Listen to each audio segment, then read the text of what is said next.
जय जगन्नाथ सांग मैंने आज सुंदर वीडियो को आपण मानक स्वागत। आशा करछि आपण माने समस्ते भलरे थिबे। मु तो भलरे अच्छी आशा करछि आपण माने भी भलरे थिबे। एबे मु घर बाहर की पळै आसिलेनी। आज हठात बाहरलु गोटे जन्मदिन को जीवा पई।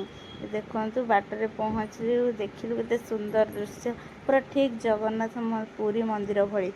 आउ सेठी रहिलु टिके फोटो फोटो उठै नेलु। एबे चलिलु पूरा संध्या भी हेई आसिलानी। आसिक पहुँची गलु जन्मदिन जो पालन कराव से जगार से पहुँची गलु। ये मो बाँ सहित देखाईगला। ये होती मो बापांकर मौसा आठी माँ सहित भी देखाईगला। घर को चलू ये समस्ते बसी पीसी नानी हेरिका आठी भजन समारोह जो होता समस्ते बसिक देखुले आम भी से बसिक देखिलु।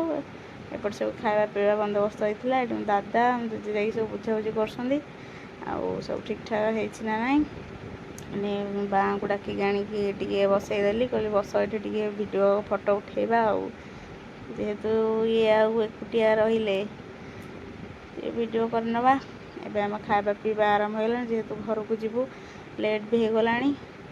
खाई पी सारिकी बाहरलु घर को आसापी ये खाई नेलु। खाଇବା भी बहुत भल थिला। केक कटिंग होता केक कटा सरला परे आम बाहरलु घर को आसापी प्राय राति 10टा हो गला।